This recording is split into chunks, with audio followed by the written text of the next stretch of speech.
कोल्हापूर जिल्ह्यात लोकप्रिय ठरलेल्या व नवव्या वर्षात यशस्वी पदार्पण केलेल्या न्यूज मराठी 24च्या वर्धापन दिनास हार्दिक शुभेच्छा।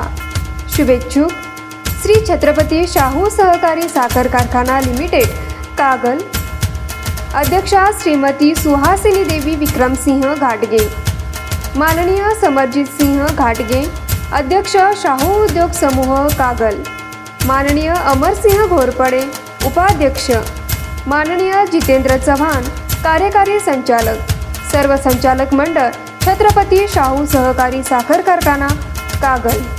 पूर्ण महाराष्ट्राला माहिती आहे की राज्यामध्ये 20-30 हजारच्या वरती शिक्षकांच्या जागा रिक्त होत्या। फडणवीस मुख्यमंत्री होते, शिक्षण मंत्री वेगळ्या पक्षांचे होत राहिले, मागच्या 5 वर्षांमध्ये बदलत राहिले आपण पाहिलं। त्याच्यानंतर महायुतीचं सरकार आलं, जेव्हा एकनाथ शिंदे मंत्री झाले, दीपक केसरकर हे शिक्षण मंत्री झाले।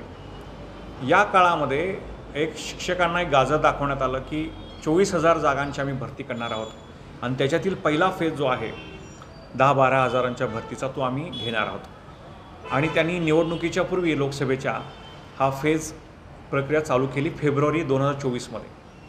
तर याच्यामध्ये प्रत्येकाने मेरिटच्या अभियोग्यताधारकांनी जेव्हा प्रेफरन्सेस निवडले त्याच्यामध्ये काही लोकांनी रयत शिक्षण संस्था निवडली, कारण शिक्षण आयुक्त सूरज मांढरे यांनी बुलेटिनमध्ये सांगितलं की तुम्ही रयत शिक्षण संस्था निवडू शकता, त्याच्यामध्ये काही अडचण नाही आहे। आणि प्राधान्यक्रम निवडल्यानंतर याच्यातल्या 800 शिक्षकांनी निवडल्यानंतर लक्षात आलं की या रयत शिक्षण संस्थेच्या पूर्ण भरतीवरती औरंगाबाद खंडपीठाचा स्टे आहे, स्थगिती आहे। या गोष्टीला आता शिक्षण आयुक्त जे आहेत सूरज मांढरे हे जबाबदार होते, पण या अभियोग्यताधारक शिक्षकांना असं वाटलं 800 की भरती असेल तर 1-2 महिन्यामध्ये उठेल, पण अनेक दिवस वाट बघून देखील लक्षात आलं की ती भरती उठत नाही, नव्हे त्या केसचं प्रोसिडिंगच चालत नाही आहे। नंतर या काळात पुन्हा ती केस जी आहे ती मुंबई उच्च न्यायालयामध्ये आली औरंगाबाद खंडपीठाकडून, आणि तेव्हा सरकारी वकील जे आहे ते गैरहजर राहणे, त्याचं प्रोसिडिंग न होणं, आर्ग्युमेंट न होणं, ॲफिडेविट जर सांगितलं तर ते दंड दाखल करणं, असं सुरू झाल्यानंतर हे अभियोग्यताधारक जे आहेत हे पुणे शिक्षण आयुक्त कार्यालयासमोर आंदोलन बसले। पहिला आंदोलनाचा टप्पा झाला धरणे आंदोलनाचा, त्याच्यानंतर झाला साखळी उपोषणाचा, आणि सगळ्यात शेवटी मग उपोषणाचा हत्यार उपसल्यानंतर सप्टेंबर महिन्यामध्ये निवडणुकीच्या तोंडावरती शिक्षण मंत्री दीपक केसरकर यांची आमची मीटिंग झाली मुंबईमध्ये, आणि तेव्हा त्यांनी सांगितलं, आदेश दिला शिक्षण आयुक्तांना की काय करा, पटकन यांचं उपोषण सोडवा आणि यांना इतर आस्थापना जी आमची मूळची मागणी होती, रयतला जर भरतीला स्टे आहे तर तुम्ही काय करा, इतर ज्या आस्थापना असेल, जिल्हा परिषद असेल, महानगरपालिका असेल, विवेकांसारखी संस्था असेल, इतर ज्या खाजगी अनुदानित संस्था आहेत तिथं यांना काय करावी, नोकरी नियुक्ती द्यावी। आता याच्यामध्ये पुन्हा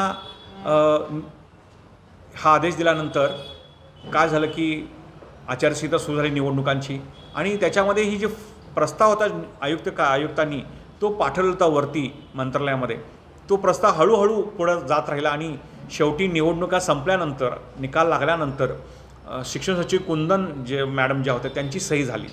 आता फक्त जो चेंडू होता हा शिक्षण मंत्र्यांच्या नवनियुक्त कोर्टामध्ये होता, दादा भुसे यांच्या, आणि तेव्हा आम्ही त्यांना भेटल्यानंतर त्यांनी आम्हाला सांगितले की माझी आत्ताच पदभार स्वीकारला आहे, मला थोडे दिवस जाऊ द्या आणि पाहूया।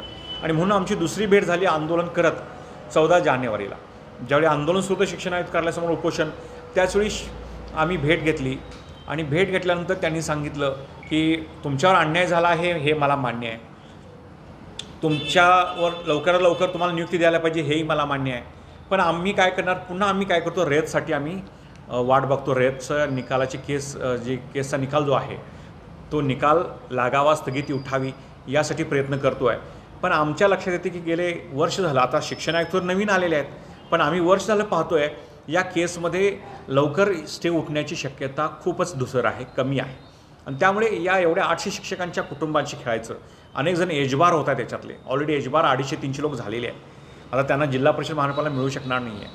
अशा अवस्थेमध्ये आमचं असं मत आहे की आता आम्ही नाशिकमध्ये पण शिक्षण मंत्र्यांच्या बंगल्यासमोर आंदोलन करणार होतो, पण तो निर्णय आता पोलिसांनी अडचण आणल्यामुळे आम्ही तो बदलला, आणि आता आझाद मैदान जे आहे मुंबईमध्ये 11 फेब्रुवारीपासून त्या ठिकाणी हे जे 800 उमेदवार आहेत, 800 शिक्षक आहेत, हे 800 शिक्षक साखळी उपोषण करणार आहेत। आम्हाला आता प्रश्न पडले आहेत की शिक्षण जे क्षेत्र आहे, शिक्षण जी व्यवस्था आहे महाराष्ट्रातली, ही सगळी अशी वाऱ्यावर सोडली आहे का? मुख्यमंत्र्यांचं लक्ष नाही आहे का?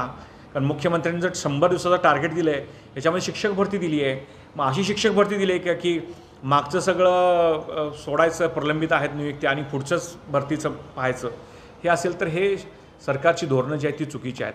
आणि म्हणून याच धोरणांच्या विरोधात आम्ही काय करणार आहोत? आक्रोश आझादी मैदानावरती होणार आहे. एजबार झालेले शिक्षक आहेत, अनेक लहान मुलं बाळं असलेली महिला शिक्षकांची संख्या जादा आहे.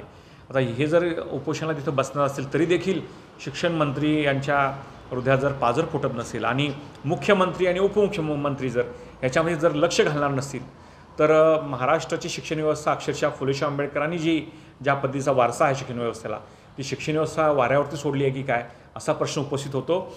आमची विनंती आहे मुख्यमंत्री आणि उपमुख्यमंत्री एकनाथ शिंदेंना, कारण एकाच पक्षाचे शिंदे गटाचे 2 शिक्षण मंत्री दिसतात आपल्याला. ऑक्टोबर महिन्याच्या अगोदर केसरकर आदेश देतात की यांचं दुसऱ्या ठिकाणी समायोजन म्हणजे आस्थापना बदलून इतर संस्थांमध्ये यांना द्या नियुक्त्या. आता तीच गोष्ट तो आदेश पाळायला तयार नाहीत शिक्षण मंत्री दादा भुसे. मग या दोघांचं काही खटकतंय का हे त्यांचा मुद्दा आहे. पण तुमच्यातले जर काही मतभेद असतील त्याचा राग या 800 निष्पाप शिक्षकांच्यावरती काढता कामा नये.